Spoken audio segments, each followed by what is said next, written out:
하나님께서 예배하는 자들을 찾으신대요. 그러니까 예배는 하나님이 만드시고 하나님이 찾으신대요. 그러면 그 찾으실 때 어떤 자들을 찾으시고 또 어떤 자들이 그 예배자가 되는가, 오늘 이 말씀을, 오늘 이 주님께서 해주신 이 말씀을 통해서 모두 참된 예배자가 되실 수 있기를 주님의 이름으로 축복합니다. 우리 이번 주간서부터 성경 통독을 우리 교회가 이전에는 새벽 기도에 좀 했었는데, 우리가 이 주중에 성경 통독을 하면서 한번 시작해 보자라고 했고요.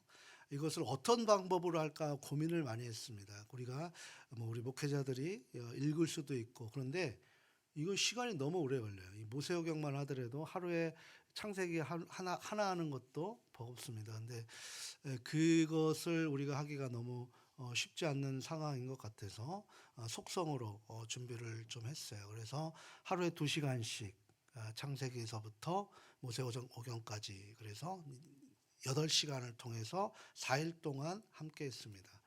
굉장히 쉼없이 읽었습니다.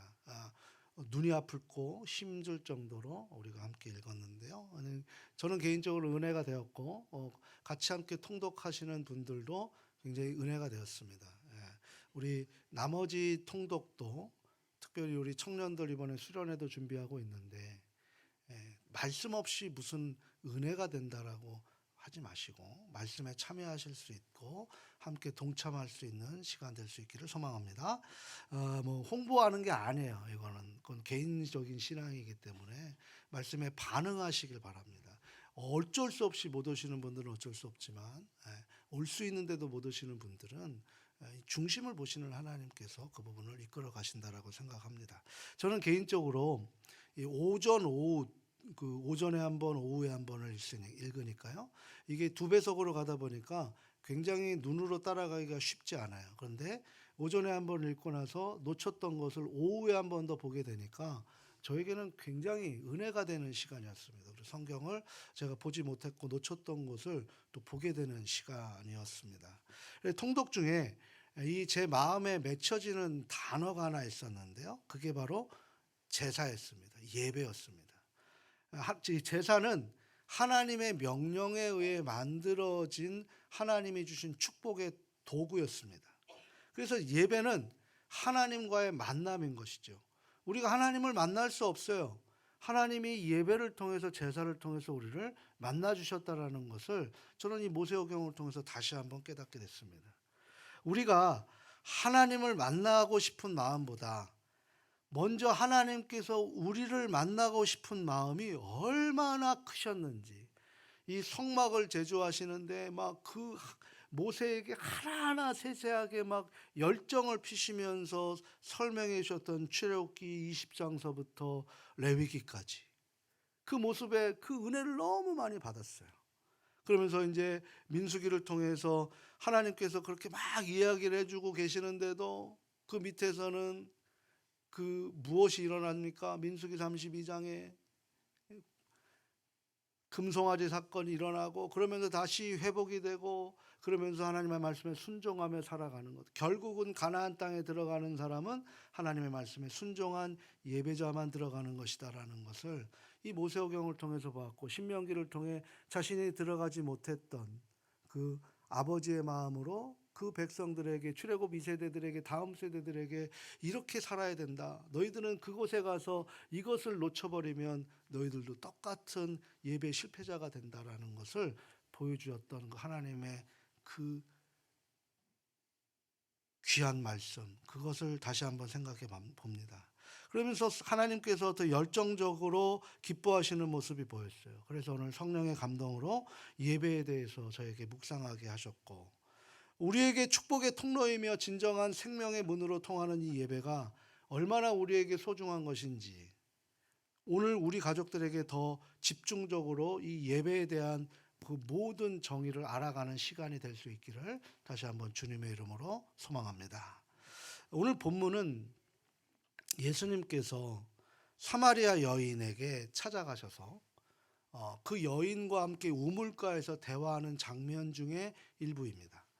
근데 그녀는 오늘 성경에서 뭐라고 얘기하냐면 5번이나 결혼을 했고 지금 살고 있는 남편도 진짜 남편이 아니라는 거죠. 그러니까 이 여인은 과부의 삶을 살아가면서 정말 힘들게 메마른 인생을 살아가고 있다라는 것을 성경은 그의 여인의 배경을 보여주고 있습니다. 예수님은 그 여인과 물에 대한 얘기, 먼저 그 여인에게 물을 달라, 그리고 그 여인과 물에 대한 이야기를 말씀을 하셨습니다. 그러면서 그 우물물을 달라고 예수님이 말씀하셨는데 그 여인에게 뭐라고 말씀하십니까?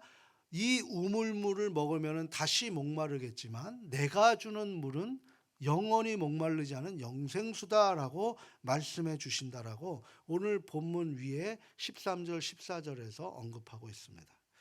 이는 언제 이 주님과 이 여인이 만났냐면 정오의 때 만났다 그랬어요. 정오의 때, 그러니까 그 당시는 이 50도가 되기 때문에 그 해가 진녘에 그곳에 모여서 물을 기릅니다. 그러면 그곳에 정오의 때는 아무도 가는 사람이 없어요. 너무나 뜨겁기 때문에. 누가 가겠습니까? 그 사람들과 함께 어울리지 못하는 불편한 사람들이 가는 거예요. 인생에 메마른 사람들이 가는 거예요. 그 여인이 그때 갔고 그 여인이 그때 가는 그 시점에 예수님이 그곳을 찾아가셨다라는 거예요. 정말 중요한 것은 예수님이 찾아가 만나 주신 것이 예배라는 사실을 우리가 이 줄기를 잊지 마시기를 바랍니다. 오늘도 그 여인을 찾아가신 거죠. 그래서 그 여인이 영생하도록 솟아나는 샘물을 주시고자 하심이, 그러니까 하나님의 축복을 주시고 하나님의 은혜를 주시고자 하심이 예배라는 거예요. 여인은 그런 물을 간절히 원했습니다. 그리고 세상 사람들처럼 자신도 그렇게 살기를 원했습니다. 이렇게 남들을 피해 물을 길러 다니는 인생, 그 여인도 원하지 않았습니다. 그런데 예수님은 갑자기 그 여인에게 뜬금없이 물에 대한 이야기를 주고받다가 남편을 불러오라라고 그렇게 또 우문현답으로 이렇게 질문과 이 모든 것이 엉뚱하게 동문서답으로 나아가는 모습을 봅니다. 이에 여인은 또 그곳에 대답을 하죠. 남편이 없다라는 것을 예수님께 털어놓습니다. 그러자 예수님께서 여인에게 참됨을 인정을 하는데요. 자, 그런데 남편이 없다는 것을 누가 먼저 언급했는지 오늘 성경은 우리에게 보여주고 있는데 여인이 먼저 언급하지 않았어요. 주님이 먼저 알고 계셨다라는 것을 오늘 성경은 우리들에게 보여주고 있습니다. 17절 18절 말씀인데요. 우리 같이 한번 읽어보도록 합니다. 여자가 대답하여 이르되 나는 남편이 없나이다. 예수께서 이르시되 내가 남편이 없다 하는 말이 옳도다. 너에게 남편 5이 있었고 지금 있는 자도 내 남편이 아니니 내 말이 참되도다. 아멘. 남편이 없다는 말을 했지만 그녀의 과거를 누가 얘기한 거죠? 예수님이 얘기한 거예요. 예수님. 자신의 부끄러운 과거를 다 알고 계시는 하나님. 우리의 부끄러움을 다 알고 계시는 하나님. 그 하나님께서 지금 심판하시는 것이 아니라 위로하시고 우리를 이끌어 주시기 위해서 찾아오셨던 것이 예배라는 사실입니다. 그러니까 이 예수님의 그 범상하지 않는 인물의 모습에 이 여인은 그 권위 앞에 순종하게 되는 모습이 납니다.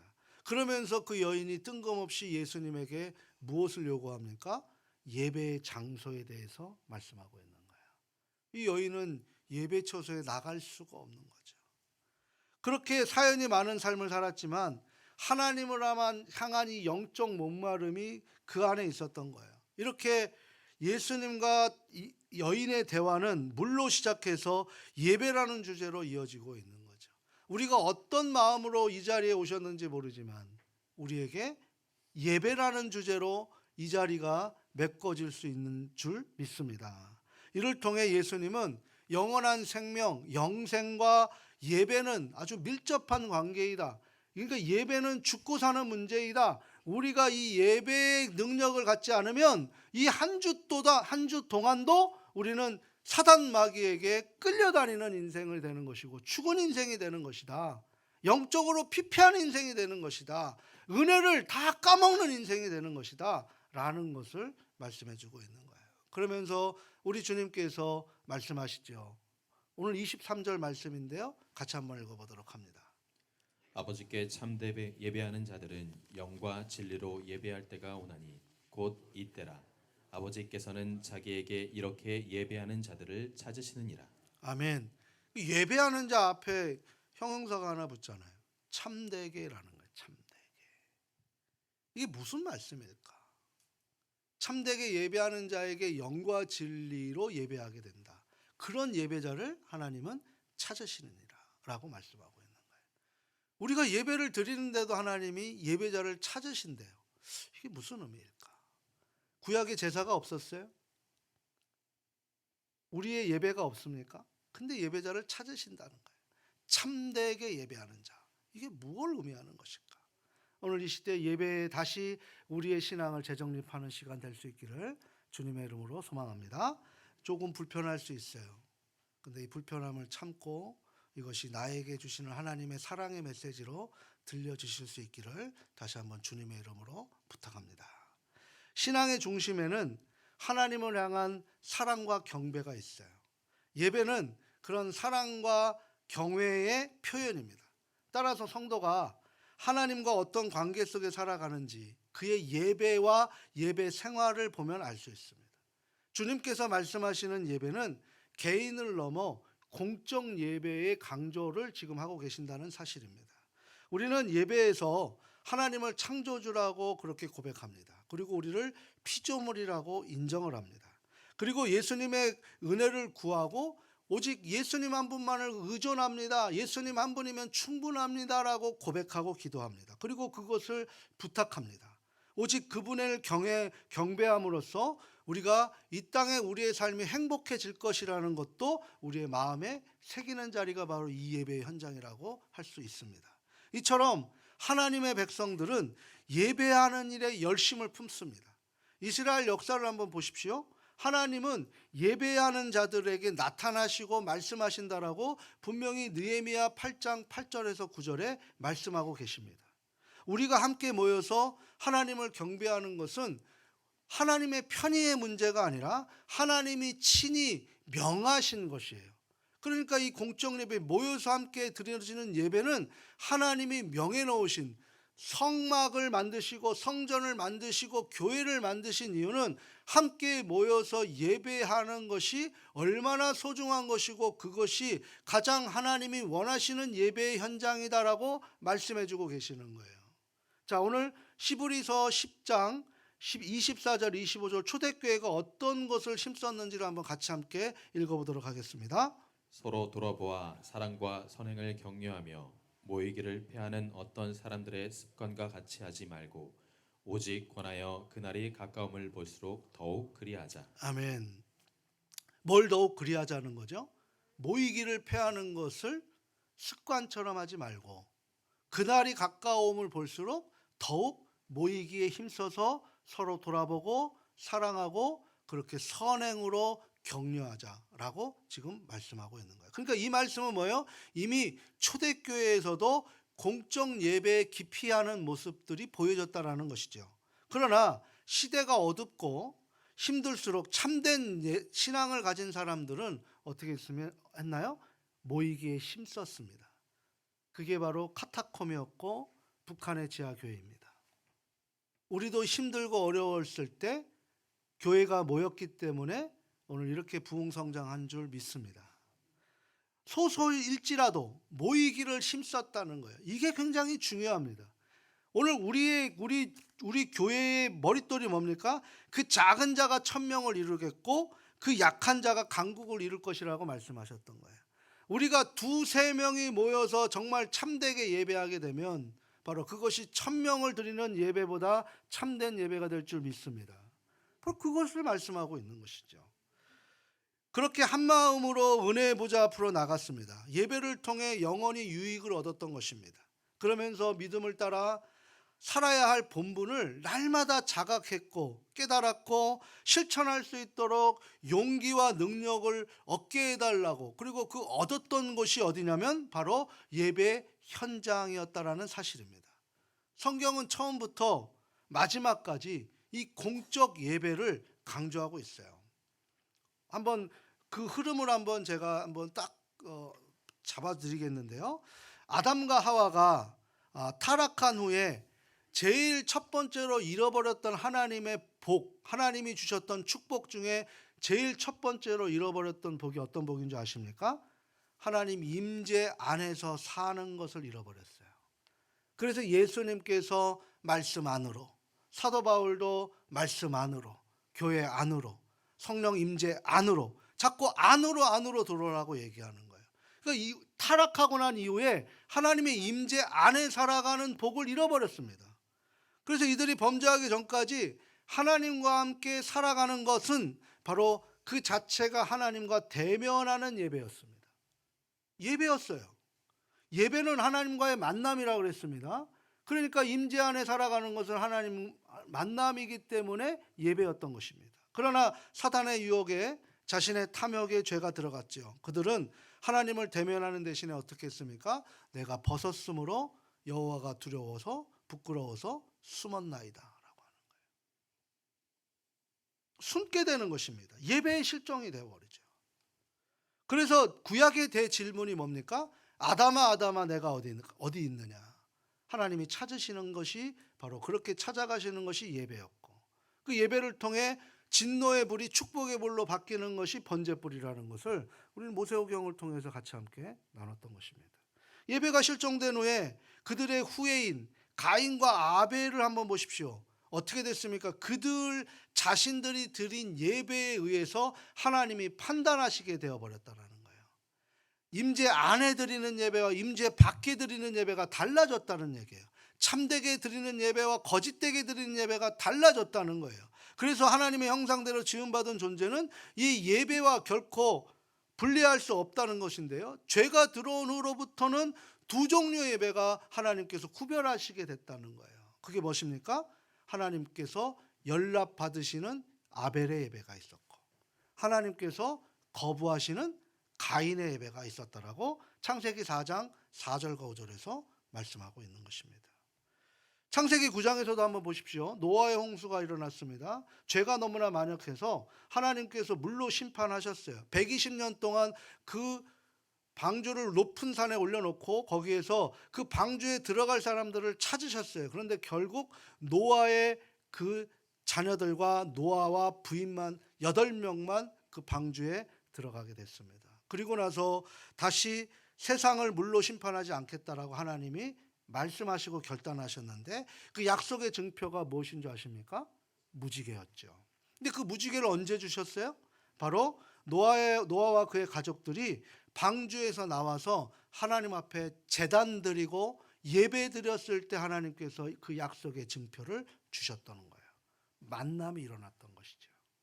하나님의 만남이 계시를 통해서 일어나서 그것을 노아가 알게 된 것입니다.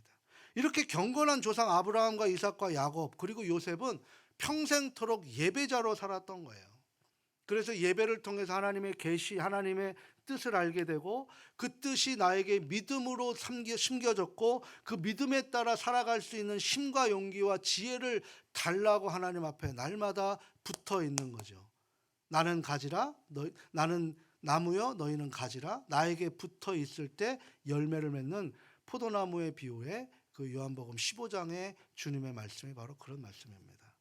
또한 레위기에서 제사에 대한 율법의 중요성도 가르쳐 주셨죠. 하나님께서 백성들의 제사를 통해 만나 주셨죠. 예배를 통해 만나 주셨습니다. 절기 때마다 백성들은 그 만남을 통해 거룩한 헌신을 함께 다짐했습니다. 그렇지 않으면 사람들은 하나님의 백성들에서 끊어진다라고 레위기 23장 26절에 32절에 분명하게 하나님께서 경고하시기도 했습니다. 또 이는 신약 시대에도 마찬가지입니다. 마태복음 18장 20절에 예수님께서 뭐라고 얘기해요? 자신의 이름으로 두세 사람이 모이는 곳에는 나도 너희와 함께 하겠다라고 했습니다. 자신의 이름으로, 어떤 이름이에요? 예수님의 이름으로 두세 사람이 모여서 뭐예요? 예배 드리는 거예요. 예배. 거기에 함께 하겠다. 오순절 성령 강림 사건을 통해서 교회가 태동됐습니다. 제자들이 복음의 의미를 깨닫고 엄청난 영적 사건이 그때 일어나서 교회가 형성이 됐고, 그렇게 성령의 감동을 받고 교회는 진리를 외치는 설교자들을 갖게 되었고, 그래서 그 교회라는 형태가 나타났고, 그렇게 복음이 울려지는 곳에 예배 공동체가 일어났고, 그 예배 공동체에 우리가 변화가 되었고, 그 변화된 삶으로 살아가는 그 공동체를 통해서 세상의 빛과 소금의 역할을 감당하게 된 것이 바로 교회였습니다. 이것이 바로 예배를 통해서 다 일어나게 된 것이죠. 그들은 그 교회에 있어도 온갖 위협과 대적들로부터 둘러싸인 채 목숨보다 더 중요하게 여겼던 것이 바로 예배였습니다. 이처럼 인류 역사에서도 예배를 통해 하나님께서는 우리를 만나 주셨다라는 거예요. 오직 예배를 통해서만 우리를 만나 주셨다라는 거예요. 그래서 우리가 삶의 예배자가 되라는 것은 삶 속에서도 하나님과 함께 만남을 이루라는 것은 그 말씀을 통해서 나타나라는 것이에요. 그래서 날마다 기도하고 항상 기뻐하고 쉬지 말고 기도하라는 것도 다 그런 의미인 것이고, 우리가 주야로 말씀을 묵상하는 것이 복 있는 자라고 성경은 우리에게 말씀해 주고 있는 거예요. 근데 우리가 바빠서, 우리가 피곤해서 이 삶의 예배자가 되지 못하고 있는 형국이라는 거죠. 이 만남을 통해 하나님의 이 엄청난 축복을 주시는 거예요. 거룩한 능력을 공급받습니다. 하나님이 이만큼 우리에게 주시려고 하는데 우리는 이만큼을 받을 준비가 되지 않는 상태에서 그것을 주신들 그것은 다 세워져 버리고 마는 것이지, 그것이 어떻게 내 것이 될 수 있겠어요.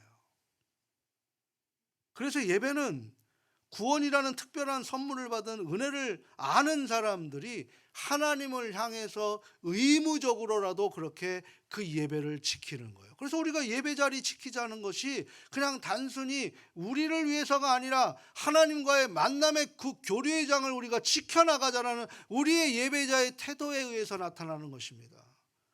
이것 또한 우리가 또 하나의 형식이 되어버려서는 안 돼요. 이 의무를 다하지 않는 것은 어떻게 보면 하나님을 가볍게 여기는, 경홀히 여기는 그런 것과 같은 것입니다. 하나님이 우리에게 무엇을 잘못했습니까? 하나님 우리에게 전부를 주셨어요. 근데 우리가 어떻게 하나님을 경홀히 여길 수 있겠습니까? 감히 피조물이, 창조주를. 있을 수가 없는 거예요. 성경을 비롯한 수많은 신학자들은 이 공적 예배의 중요성을 거듭 강조하고 있어요. 그래서 잘 보십시오. 영적 침체기가 되면 가장 먼저 교회의 기능 중에 뭐가 약화되는 줄 아십니까? 예배, 공적 예배가 점점 약화됩니다. 모이기를 힘쓰지 않아요. 우리 공적 예배의 테마는 결국 개인 예배의 경건의 능력까지 잃어버리게 돼요. 그럼 뭐 집에서 예배 드리면 되죠. 우리 한번 확실히 경험했잖아요. 코로나 3년 우리 영상 예배 드리면서 마음가짐과 그것이 이어졌습니까?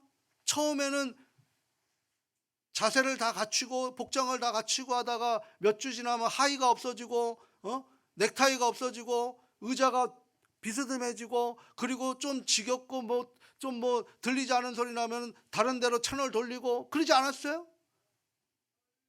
안 그러셨습니까? 이게 다 벌써 지금 다 나타나고 있는 거예요. 그러다 보니까 이제 어떤 형국이 되냐면 주의를 지키지 않는 것을 대수롭지 않게 여기게 돼요. 인간의 타락한 본성은 예배를 싫어하게 됩니다. 이렇게 예배에서의 은혜 생활이 멀어지면 주일 예배뿐만 아니라 주중 공적 예배도 빠질 수 있다는 생각이 자연스럽게 들어지는 거예요. 그렇게 예배의 의무를 태만하는 것은 죄송합니다마는 하나님을 경홀히 여기는 것과 다를 바 없지 않겠습니까? 하나님의 입장에서 생각해 보시길 바랍니다. 우리 입장 말고 하나님의 입장에서 한번 생각해 보시길 바랍니다. 성경은 우리가 이런 마음을 우리가 생각해요. 성경은 하나님이 은혜 주시면 예배 드려라, 성령의 감동을 받으면 그때 기도하라고 성경은 말씀하시지 않아요. 성경은 뭐라고 말씀하십니까? 성경은 단순하게 명령합니다. 너희 몸을, 너희 삶을 하나님이 기뻐하시는 거룩한 산제물로 드리라. 너희는 쉬지 말고 기도하라 라고 얘기해요. 기도할 때 능력이 나타나는 것이고, 예배할 때 너희에게 성령이 임재하는 것인 줄 믿으시길 바랍니다. 은혜 받고 예배 자리에 오는 게 아니라 은혜를 사모할 때 그 은혜가 나에게 임하게 되는 거예요. 우리는 저 십자가 아래에 죽어서 그리스도인으로 살겠다고 고백했던 사람들의 이 자리에 계시는 거예요. 저도 그랬습니다. 그것은 그리스도 안에 있는 구원만을 받아들이는 것이 아닙니다. 성도에게 따르는 마땅한 의무를 다하겠다라는 것을 서원하셨던 거예요. 그 서원에는 이 예배, 하나님과의 만남을 나는 가장 최우선으로 하겠습니다라는 그 의무적으로, 왜 의무입니까? 그것을 의무로 하지 않으면 내가 이것을 법적으로도 내가 이것이 상실될 수 있기 때문에 의무화하겠다라고 우리가 결단하는 거예요. 법제화하겠다라는 거예요. 그런 감격을 나는 붙들고 살아가겠습니다라고 결단하는 것이 바로 예배자의 모습이라 됩니다. 어떤 상황에서든지 지키겠다는 결단이 포함된 것이 예배자의 의무입니다. 이것이 하나님 앞에서의 서약이었어요. 이게 세례에 대한 서약이에요. 마음의 할례에 대한 서약이에요. 이제 앞으로 이런 말들은 절대 하시지 마시기 바랍니다. 은혜가 되지 않아서 예배에 참석하기가 힘들다. 하나님 앞에서 절대 정당화되지 못해요. 오히려 은혜가 떨어지면, 은혜가 되지 않으면 더 예배를 힘써 지키시기를 부탁드립니다. 그래서 다시 은혜가 회복이 되고 영원한 생수로 인생의 목마름이 사라지게 되는 거예요. 하나님은 우리를 찾아오시는데 우리가 그 자리에 없다라면 그 은혜의 자리를 나는 받을 수가 없는 거예요. 오늘 이 말씀에서 우리가 가슴에 깊이 새겨야 할 단어가 있는데요. 그게 뭐냐면 예배에 대한 의무입니다. 하나님의 자녀로서 믿고 살아야 될 의무가 있음을 우리가 항상 기억하시기를 바랍니다. 하나님과의 언약을 기억해야 됩니다.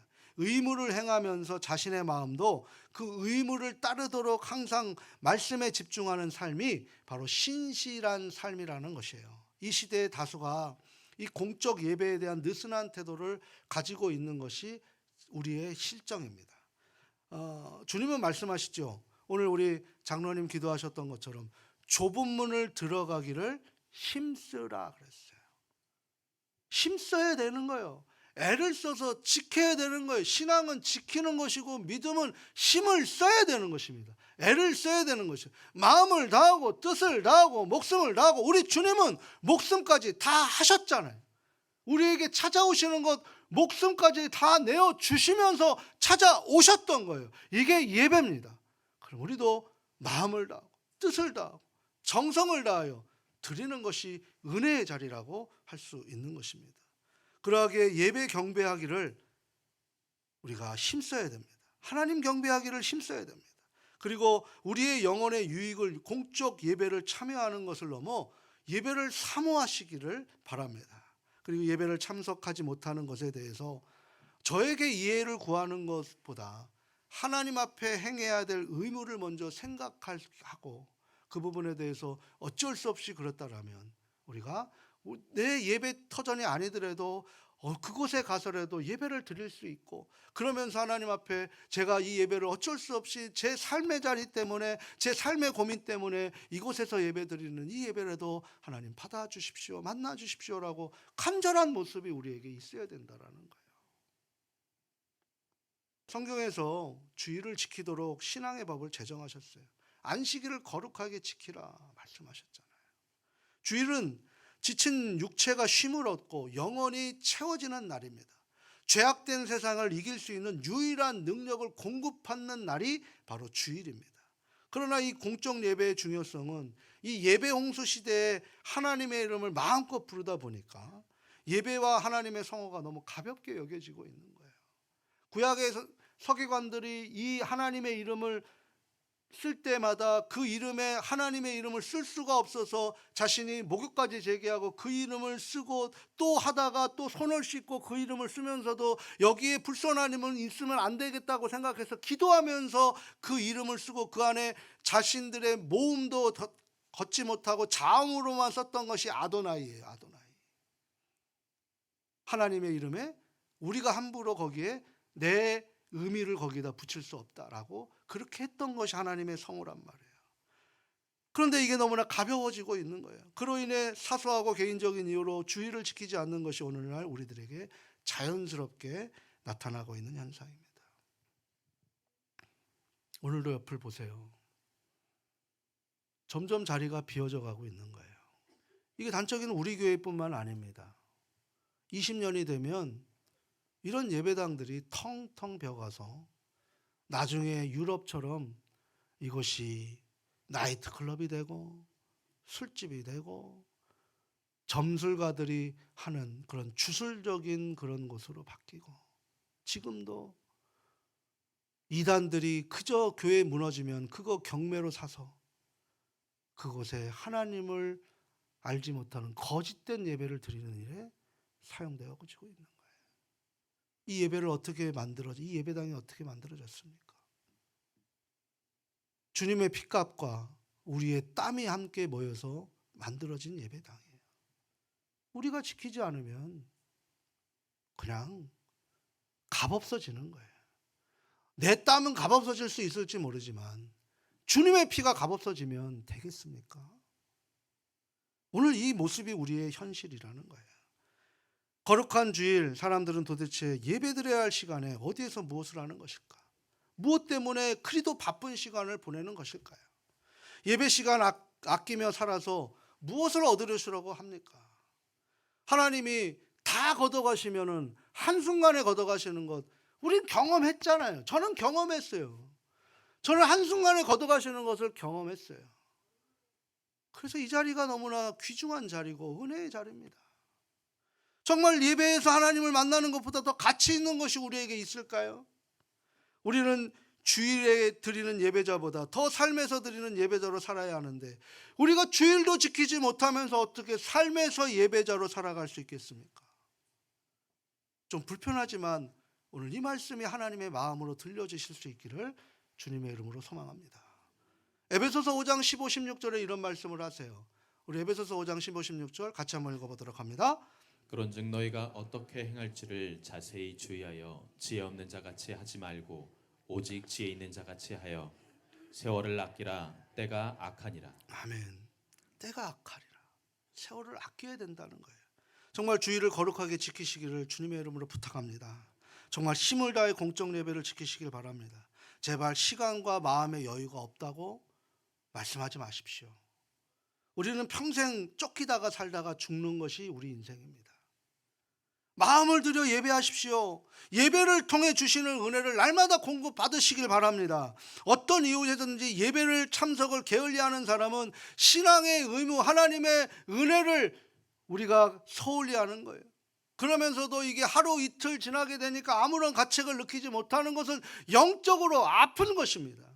그러면 이제 실제적인 삶에 있어서 신앙으로부터 멀어지는 것이고, 그거는 사단마귀가 좋아하는 것이고 하나님의 마음에 대못을 찍는 것과 다를 바가 없다는 것을 오늘 우리에게 일침하고 계시는 것입니다. 로마서 12장 1절에 말씀을 하셨듯이 삶으로 예배 자리에 나오지 않을 때 마음은 하나님으로부터 멀어지는 거예요. 하나님과 멀어져 있는 것을 원하시는 분은 아마 아무도 안 계실 것입니다. 우리에게 있어서 하나님께서 주신 예배에 한 사건이 있어요. 그건 뭐예요? 하나님과의 인격적인 만남이 바로 이 예배 현장이에요. 그래서 따라서 이 예배를 종교 예식으로 생각하지 마시길 바랍니다. 단순히 십자가의 죽음을 되새기는 기념식으로도 생각하지 마시길 바랍니다. 예수 그리스도를 통해 성령 안에서 거룩하신 하나님을 만나는 엄청난 사건의 시간의 현장이 바로 이 예배 현장이 되실 수 있기를 바랍니다. 그래서 예배의 목적은 하나님 앞에 영광을 올려드리는 것이고, 그 일을 위해 목표는 하나님을 만나는 거예요. 이렇게 거룩한 만남을 어떻게 은혜에 빠질 수 있겠습니까? 그 은혜가 바로 예배의 열매로 하나님께서 우리에게 주시는 레마의 말씀으로 내 안에 새겨지는 거예요. 내 생각과 하나님의 생각이 충돌나는데 그 내 생각을 내려놓고 하나님의 생각을 받아들이면서 어찌할 거라고 한탄하며 하나님 앞에 눈물 뿌리며 기도하는 것이 바로 하나님을 만난 레마의 말씀의 증거인 줄 믿으시길 바랍니다. 우리가 너무 예배를, 저도 이 말씀을 준비하면서 굉장히 두렵고 떨려요. 이게 또 불편하게 여겨질 수 있기 때문입니다. 그러나 나만을 위해 살았던 욕심덩어리가 다 떨어져 나가고 하나님을 위해, 하나님의 뜻을 위해 살게 되는 삶을 변화되는 것이 바로 이 예배입니다. 우리가 유일한 소망을 하나님을 만나는 거예요. 그래서 그렇게 변화된 사람들로 인해서 하나님이 내게 주신 이 예배 처소를 지키는 거예요. 내 감정에 의해서 죽더라도 이 예배 자리에서 죽으면 그거 은혜 아니겠습니까? 내가 기운이 떨어져서 내가 집이 멀다고? 하나님은 나보다 더 먼 곳에서 나에게 오셨어요. 내가 누가 미워서 그 사람과 같이 신앙생활할 수 없어서? 하나님이 나를 얼마나 사랑하셨기에 내가 하나님 앞에 사랑받은 존재입니까? 그럴 수 없는 거예요. 하나님 앞에 무슨 핑계가 돼요? 죽어도 이 자리에서 죽겠다. 이 예배 자리에 거기에 내가 내 뿌리를 받고 그거 있을 때 우리 다음 세대들에게 그 영적 그 의미가 나아가겠다라는 거예요. 정말 교회를 옮기는 것은 목사와 철학이 맞지 않을 때, 이 말씀이 들려지지 않을 때 외에는 감정에 의해서 교회를 포기하시는 것은 하나님이 기뻐하지 않으신다는 사실을 믿으시기를 바랍니다. 예배에서 하나님을 만나는 감격을 잃어버리셨다라면 어떻게 해야 될까요? 마음을 다해 힘을 다해 예배 생활을 회복하시려고 애를 쓰시기를 바랍니다. 우리 예전에 뉴스도 한번 봤는데요. 애플 폰 요즘에 최고로 유행하는 폰이 이렇게 나왔다 하면은 그 매장 안에 그 애플 폰 그 한정폰 받으려고 밤새 줄을 서요. 거기서 노숙까지 합니다. 어떤 공연이 있으면은 여기 우리로 얘기하면은 뭐죠? 요즘에 최고로 뜨는 그런 사람들, 제 이름도 까먹었는데, 예? 하여튼 있어요. 그러면 콘서트 하게 되면은 거기에 밤새 거기 들어가려고 노숙까지 하면서 줄 섭니다. 우리 예배가 그렇습니까? 세상은 자꾸 하나님을 향한 갈망보다 예배를 달콤하게 세상의 달콤함으로 유혹합니다. 저도 이 말씀을 준비하면서 예배에 대한 소중함과 우리의 현실을 직시하게 됐어요. 우리가 우리의 모습을 잃어버린 신앙의 기쁨 아쉬워하지 않는 것 같습니다. 좀 불편하지만 들으십시오. 습관적인 지각 하나님 기뻐하지 않으세요. 입만 뻥긋거리는 찬양 하나님 기뻐하지 않으세요. 간절함이 없는 기도 하나님 안 들으십니다. 인색한 예물 하나님 안 들으세요. 안 받으세요. 불편하신 예물, 우리가 이 교회 우리 오늘 예산당에 하지만 돈이 아깝다고 생각하시면은 헌금하지 마세요. 우리 교회 헌금 강조하지 않아요. 오히려 불편하시면 헌금하지 마세요. 없으면 없는 대로 하나님께서 이끌어 가시는 것이고 하나님이 채워주실 줄 믿습니다. 하나님 앞에 인색하지 마세요. 하나님이 우리에게 인색하신 분이 아니에요. 너무나 많은 것을 주시고자 가시는 분이세요. 예배보다 예배 시간을 더 갈망하고 축도 끝나면 나서 교제도 없이 자신의 계획과 세상으로 빠져나가는 모습 하나님이 보실 때 그것을 좋아하실까요? 그렇지 않다는 거예요. 영적으로 침체되었을 때 교회는 이런 식으로 예배가 이루어지는 것 같아 하나님의 마음 아파하시는 모습이 정말 이번 통독을 통해서 이 예배를 정의하면서 죄송한 마음이었습니다. 목사인 저도 이 하나님의 마음을 가감 없이 전해야 되는데 성도 눈치 보느라 사람 눈치 보느라 이것도 떨어지면 어떡하지 하고 그렇게 이 설교의 권위가 사라진 시대에 서 있는 이 목사의 책임도 있습니다. 사랑하는 가족 여러분, 주일이 삶의 중심이 되시기를 바랍니다. 예배가 주일의 중심이 되시길 바랍니다. 그러면 하나님께서 우리의 삶의 중심이 되어 주실 것이라고 약속하고 있는 거예요. 바로 하나님은 우리를 찾으십니다. 하나님은 우리를 간절히 찾으십니다. 그럼 우리가 하나님이 찾으시는 예배자로서 우리도 그런 자세가 되어 있어야 되지 않겠을까요? 우리가 하나님과 만남을 위해서 이 예배 자리에 오신 줄 압니다. 근데 하나님과 만나지 않고 내 감정에 의해서 그냥 형식에 의해서 다시 돌아가 버리신다면 그게 무슨 우리의 영적 유익이 될 수 있겠습니까? 내가 하나님을 더 찾으려고 몸부림치고 내가 하나님 앞에 그렇게 잘 살지 못했던 거 하나님 앞에 용서 구하고 다시는 그렇게 살지 않겠습니다라고 결단하고 하나님 앞에 눈물로 회개하고 하나님 말씀 붙듣고 내가 그렇게 살아가겠습니다라고 우리가 몸부림치며 살아갈 때 내가 너와 함께한다. 임마누엘 하나님이 우리 안에 우리의 삶 속을 지켜주시는 줄 믿습니다. 시편 기자의 애달픈 노래가 온전한 예배자로 서기를 바라는 우리의 고백이 되실 수 있기를 바랍니다. 바랍니다. 우리 마지막으로 시편 42편 1절과 2절 말씀 우리 같이 한번 읽어보도록 할까요? 시편 42편 마지막 거예요. 마지막 거 같이 한번 읽어보도록 합니다. 하나님이여 사슴이 신의 물을 찾기에 갈급함 같이 내 영혼이 주를 찾기에 갈급하나이다. 내 영혼이 하나님 곧 살아계시는 하나님을 갈망하나니 내가 어느 때에 나아가서 하나님의 얼굴을 배울까. 아멘. 사랑하고 소중하고 존경하는 가족 여러분, 예배에서 하나님을 인격적으로 만나지 못하면, 예배의 감격이 없다면 우리는 심각하게 고민해야 될 것입니다. 하나님 앞에 전심으로 다 쏟아내시고 간절한 심정으로 교회의 예배와 나의 믿음을 간구하시는 우리의 귀한 결단 되실 수 있기를 주님의 이름으로 축원합니다.